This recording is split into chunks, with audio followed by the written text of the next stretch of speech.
I was never really big into exercise and getting out there and taking care of my body on a day-to-day basis.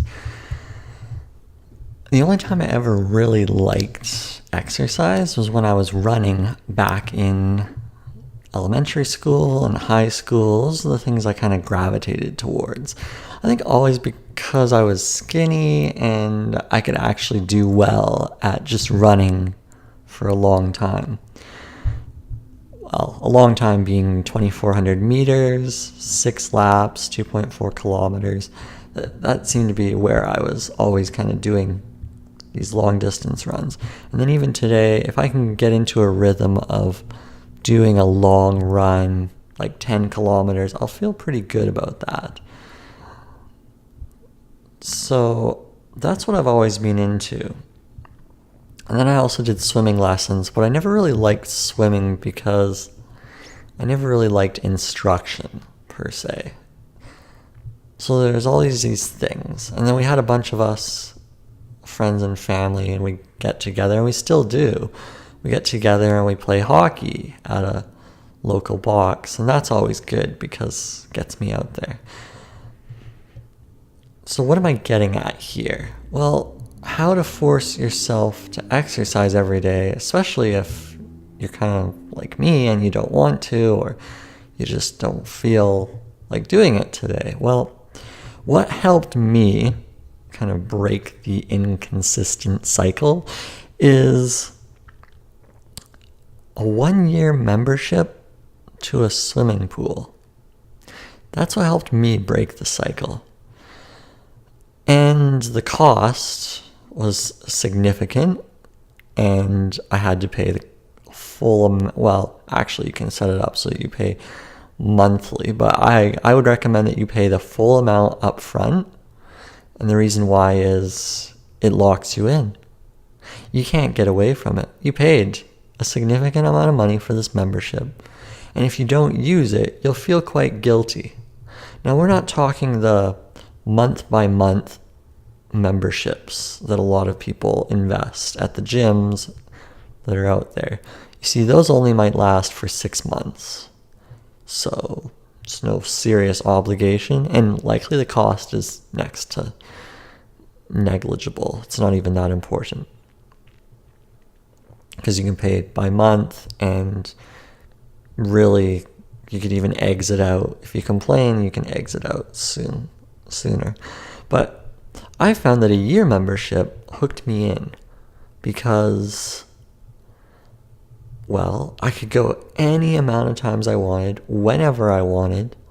So that's one benefit. There's unlimited amounts of time that I could go for the 1 year. And what was also really helpful with this membership is that I had someone else buy one as well, which is my brother. So we held each other accountable. So there's that accountability aspect, right? But okay, say you don't have somebody to hold you accountable. Try the year membership. Try investing in that full year. See what happens.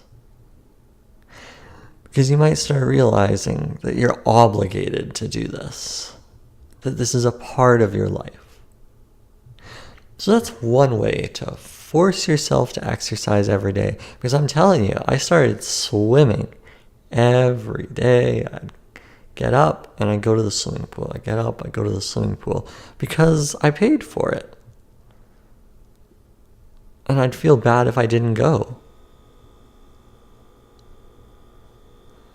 So I started to go and started to use it, and in the first 3 months, I had paid for the cost of the membership because I had gone almost every day, maybe taking off a day each week. So, because you get a pretty good deal if you get a year membership, it cuts down on the costs versus getting like a pay by use or even a month to month. It's even a lot less when you get a full membership. So that's something interesting that I noticed is that I wanted to go. And I started really like swimming. I started to really like swimming again. And I don't know why. But I craved going to the swimming pool. I looked forward to it. And it became a part of like brushing my teeth. I think this is really helpful, this kind of structure, especially if you don't have any. If you have one thing in your day, this kind of structure can be quite helpful to you. Having some sort of membership. So look into that. See if maybe you can find a membership that you would enjoy. Because if you don't enjoy it, well, you might just spend a bunch of money and then never use it. So that's the thing. Because a lot of people who get those memberships, they might stop using it after a month. But if you can at least find something that you somewhat enjoy, that maybe in childhood you kind of enjoyed, then there's something there. Next, I'll probably look at trying to add on something that'll keep me going beyond just the swimming pool. But that's interesting that the membership worked for me. Another thing that has helped me is definitely the accountability partner. So you can find a friend or family member who could also join in on your fitness journey. I think that's going to be much more helpful than trying to tackle this yourself. Of course, you can do it, but I'm telling you, someone else can help you along the way. Here's another way to sort of force yourself. Make it super easy to go and do exercise. Whether it's weights by your bed, which I have. I don't really use them that often, but maybe once a week I'll use them, and that's perfect. Because then I can work on some muscle development, or I've got the yoga mat on the floor, so yoga's effortless. I just wake up, do my yoga, super simple. I feel guilty if I don't do anything, because I look at the mat, the yoga mat, and I look at the weights, and I'm thinking, I gotta use these. I got to use them. This is what happens when you have stuff next to your bed, ready to go. It's so effortless. Honestly, to pick up those weights takes nothing. The next thing is I go to bed with t-shirt and shorts all the time. So when I wake up, I'm ready to run. I'm ready to do whatever. I'm ready to exercise. I'm constantly ready to do something for fitness. So I think it's really important to have these little structures that make it effortless. The swimming pool. Well, I go to the swimming pool 6 a.m. most days. And what's super simple is that my bathing suit, my towel, my goggles are all in one plastic bag. I wake up, pick up the plastic bag, get out the door. Really simple. Not, my bathing suit's over there, my towel's over there, and my goggles are in a drawer somewhere. No. Honestly, it's more sensible to have it all in one bag. That's what I have, and it works perfectly because I just pick up that bag and run.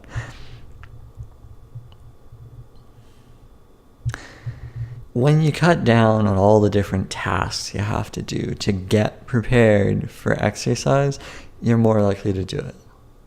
Running, for me, I just need to put my shoes on, and then my phone tracks the time. I don't need to put a watch on or a fitness tracker. It's just put the shoes on and get going. So these little things can cut down on your willingness to say no.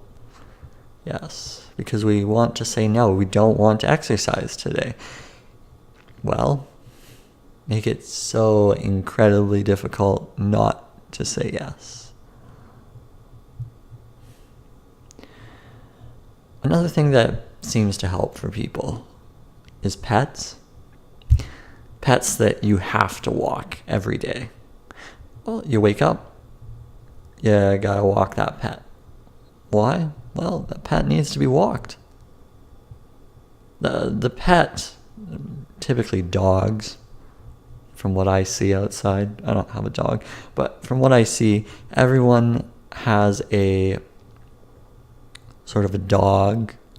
Not everyone, but people have dogs, and the dog will push you to walk them. They will look at you and they will maybe grab at your leg and pretty much force you to walk them. So, of course, you could train the dog to be lazy, but would you want that? Probably not. Probably want to take care of the dog. So a dog is helpful. Hey, you know what else is helpful? Kids. Yeah, if you get kids, well, guess what? You're going to be running around after them, so they might keep you in shape. Although, I don't know if that's always the case. I think you probably might end up binge eating in stress because of these kids making you run. So hopefully you can turn it into a positive. Say, well, I got to chase after my kids, so I need to exercise. Right? All these little things, I wouldn't recommend it. You just go out and get a dog or kids just because you need to force yourself to exercise. That's not what I'm getting at. What I'm getting at is that you have all these different structures that you can add to your life to make it impossible to say no.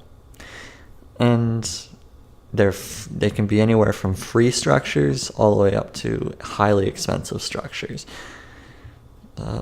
Just depending on what it is you want to do. You might not have the cash for a membership. Okay. Turn your bedroom into a circuit training room.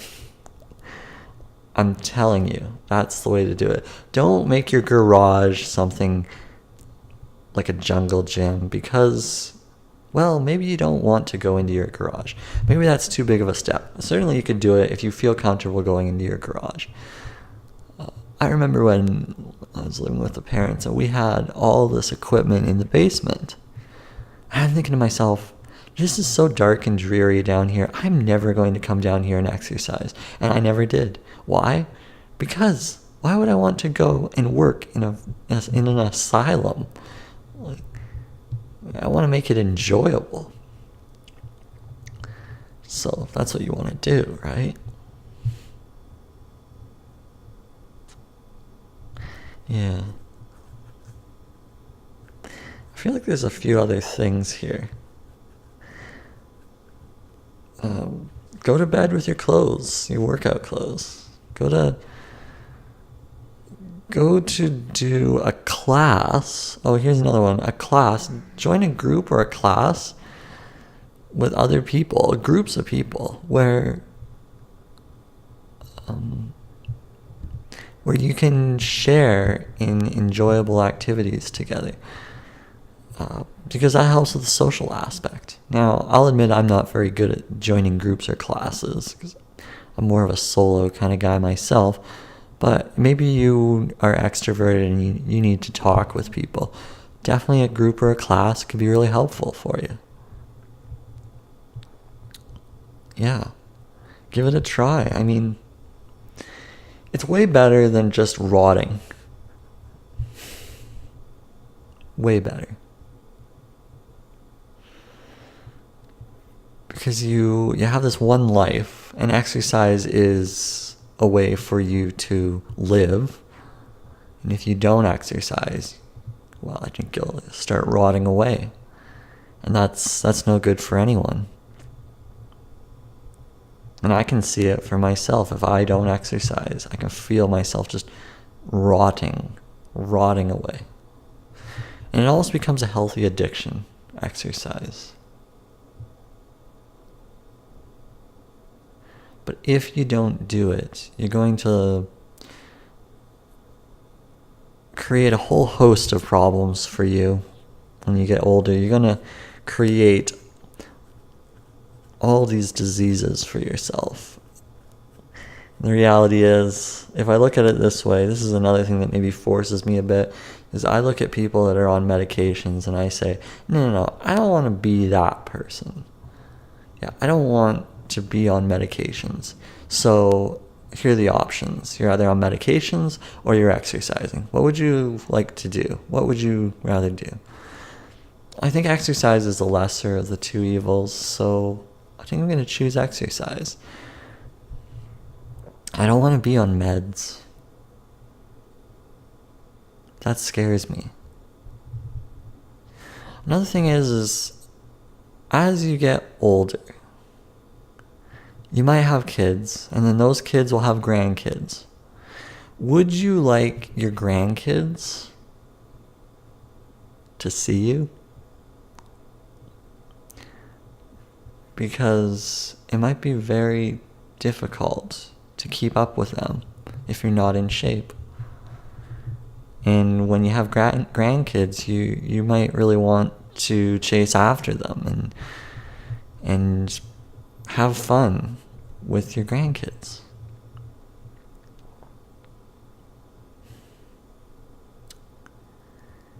And if you're not taking care of yourself, you won't be able to keep up, and it'll be unfortunate. You'll only be able to watch them, but barely. You'll be incapacitated, and you won't even be able to catch up. You'll miss out on all the opportunities to have fun in life, and it's almost like a new life, I would think. At least my grandmother seemed to enjoy being around us kids. And just being able to be active for as long as you can, I think, is important. And I struggle with it, struggle to force myself, but I know down the road that this will be really important for me. And that I have to do it. And even if you're out there for a minute, right? You're at the gym and you don't want to do a massive workout today. That's okay. If you showed up, that's half the battle. I mean, and the best thing is, there's always another day. So maybe you didn't give it your best today. Be proud of the fact that you tried and that you got tomorrow to work on it as well. But starting should start today. There's no waiting for the right moment. Today is the right moment. You figure it out today, how you can get yourself exercising. I'm not here to be all motivational and whatnot. I've had my series of struggles of exercise, and along the way I've somehow managed to do 2 triathlons, a bunch of half marathons, swimming, just constantly swimming, and having a really good set routine, a consistent routine, because a consistent routine is much more valuable to me than you signing up for some competition in 6 months where you're probably not training too hard. You just want to sort of finish this competition. But then after you finish the competition, you just fill yourself up with food and go back to your old ways. That's short-term thinking. You shouldn't need these competitions to get you moving, although a lot of people do. Like, some people will do 20 triathlons in a year, which will force them to stay in shape. I guess that could work. But maybe you're one of those people, and they like to sign up for one competition a year, and they might sort of work hard the month before, and then they'll stop. They'll just go back to their old ways. These people are never really in shape because they haven't built some sort of a forced structure or some sort of structure that they stay on.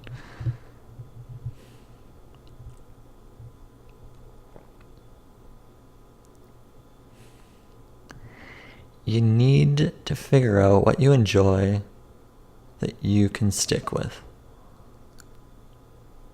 And even if you don't enjoy it, figure out how you can stay consistent with it to the point where you eventually like it. Hopefully all these tips helped. I'm just throwing out some ideas. Anyway, give some of this a try, see what happens. Till next time, toodles.